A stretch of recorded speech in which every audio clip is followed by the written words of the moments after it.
Chapter 5. Deacon. He didn't think Shonda was crazy, but he was starting to wonder if he was. Yes, it had only been a little over 24 hours since he'd arrived, but there were no bugs in her house, at least not ones picked up by his machine, and so far he'd been unable to see anyone watching the house. As much as he hoped her therapist wasn't messing with her somehow, Deacon needed to find a reason to stay, because so far, he didn't have one. Other than her son, Deacon was definitely curious about him. How old was the boy?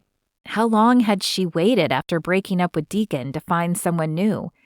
And why was she ready to have a child then and not with him? Well, he couldn't put that decision solely on her shoulders. He'd been the one to suggest the procedure, claiming he was too busy with his new position to deal with a baby at the moment. Procedure. He shook his head as he grabbed his coat. That made it sound like it was getting a mole removed or a teeth pulled out, not a defining decision that would alter the trajectory of his life so profoundly. No one ever talked about that part. So yeah, he was curious to meet Dante.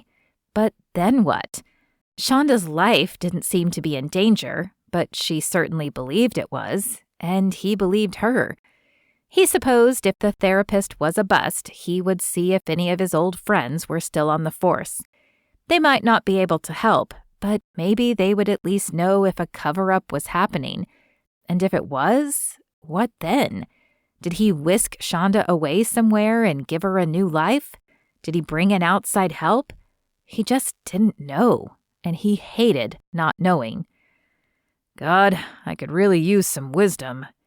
He'd prayed last night, but even though he'd sat for nearly half an hour waiting for some word, some nudge, nothing had come, but he wouldn't quit asking.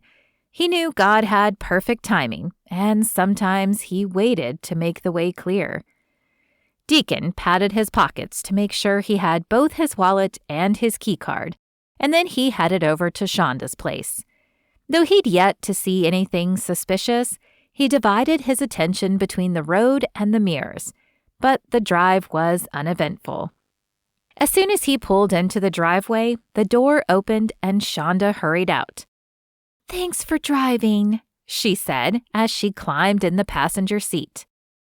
"No problem. Just tell me where we're going." She gave him directions, and soon he was pulling into the parking lot of a prestigious glass building. "This is your therapist's office?"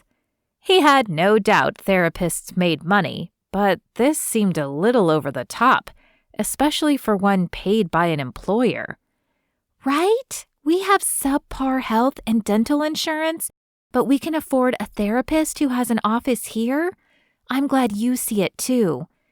"It does seem a little odd," he agreed, "but maybe he gets some sort of deal on the rent." "Yeah, maybe. So what's the story here? How do I explain you?" "I'm assuming you told him you were single, so let's go with we are separated but considering reconciliation. You wanted me to meet him so that maybe I would consider counseling." Shonda nodded. "That sounds good and believable. What if he won't let you in, though?" "Then I'll sit and wait in the lobby. Don't worry, I'm not leaving you here alone." She took a deep breath and blew it out slowly. "Okay, let's do this." Though it felt a little unnatural after so long, Deacon took her hand as they entered the building. If they were going to pretend to be reconciling, they needed to look the part. He pulled open the front door, his eyes widening at the giant open concept foyer. A large desk was in the center, but the only other furniture was a few tables grouped together on the right side. He couldn't imagine the purpose, though. It would be way too loud to host a meeting. "He's on the 3rd floor," Shonda whispered, leading the way to a glass elevator. Deacon rarely felt uncomfortable, but the sheer amount of glass in this building gave him the feeling of a bug under a microscope or the eye of Big Brother. They rode up in silence, but Shonda's tight grip on his hand conveyed her nervousness. His own heart pounded a little faster than normal in his chest, but his job required him to keep his calm in all situations, so he was confident in his ability to appear nonchalant. When the door opened, Shonda led the way to the therapist's office. The floor had carpet, but it was so soft that his feet sank into it without a sound, and it was such a light cream color that it felt invisible. She stopped outside of an ornate door with black lettering that read simply, Dr. Nelson. "You ready?" she asked, her voice quiet and strained.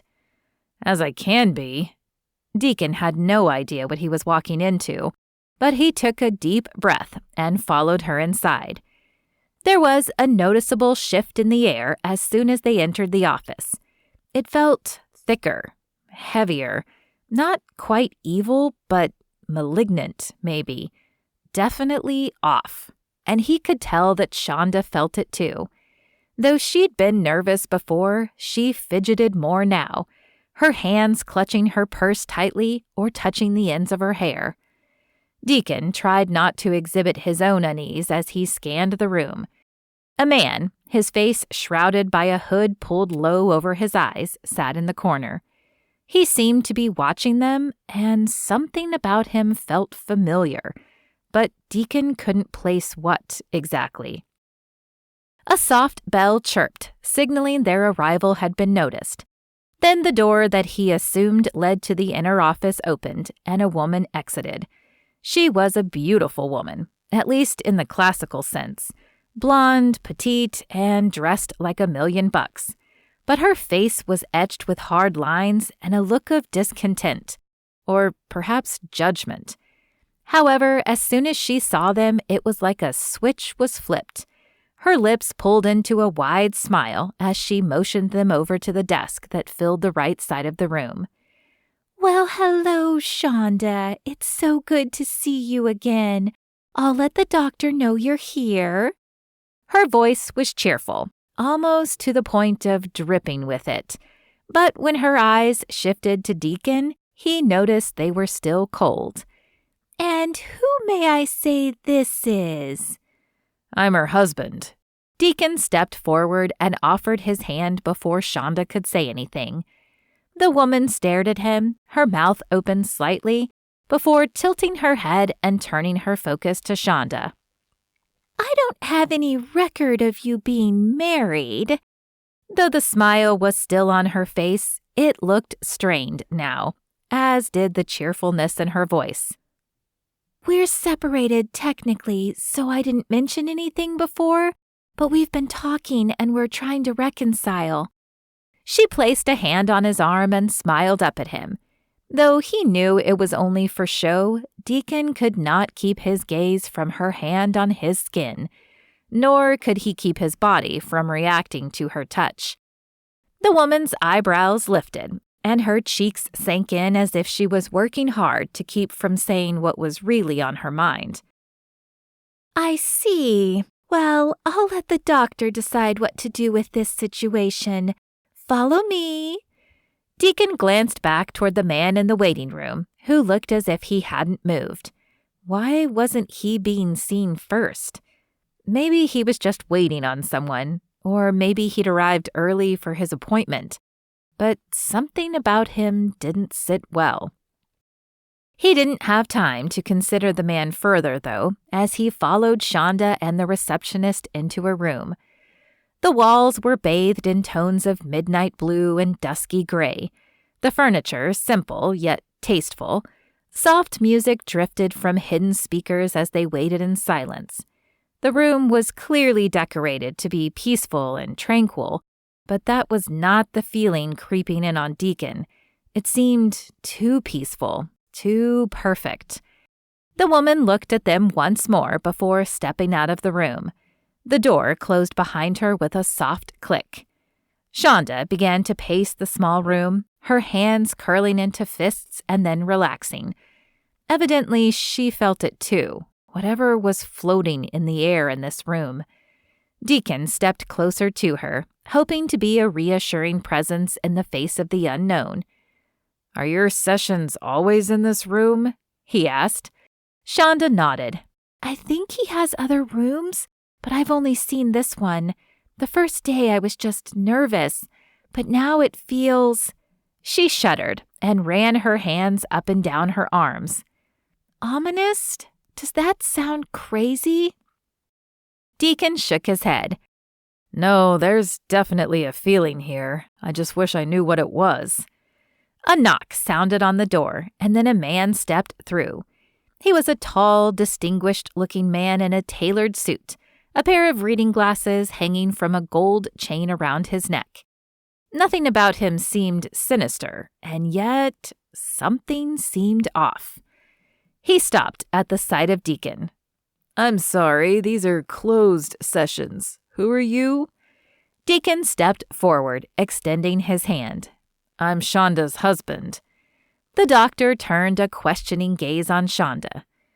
"I understood you were single." Shonda swallowed and stepped closer to Deacon. "We're separated, but working on reconciling." The doctor's thin lips pressed together, and one eyebrow lifted as if he was trying to determine the validity of Shonda's words. "I see. Well, I'm afraid you can't stay."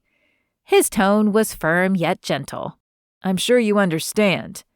"And why is that?" Deacon asked. The doctor shrugged and held out his hands, but there was a smarmy look to his expression, like the kind used car salesmen get when they lie about why they can't lower the price. "I'm afraid the hospital is only covering private sessions." He turned his attention to Shonda. "You do want to keep your job, don't you?" Deacon clenched his fists. It was taking every ounce of self-control he had not to punch the man, grab Shonda, and bolt out the door. He didn't want to leave her here with this man, not alone. There was something very wrong here. But before he could act, Shonda's hand was on his arm again. "It's okay," she said softly. "You can wait for me outside. I'll be fine." She shot him a pointed look that clearly indicated this was the best option, maybe the only option. He wanted to protest, to insist that he be allowed in the room or that she leave with him, but he didn't. Instead, he nodded and stepped back, his heart heavy with worry. "I'll be right outside." Shonda smiled weakly at him before turning her attention back to the doctor. She took a deep breath, as if steeling herself for whatever was to come. The doctor was silent as he watched her, his eyes narrowed thoughtfully. Finally, he nodded and gestured toward the couch. "Very well," he said, crossing to the door and waiting for Deacon to exit. "Let's begin." Deacon stared helplessly as the door closed in front of him, his heart in his throat. He could only hope that everything would be okay.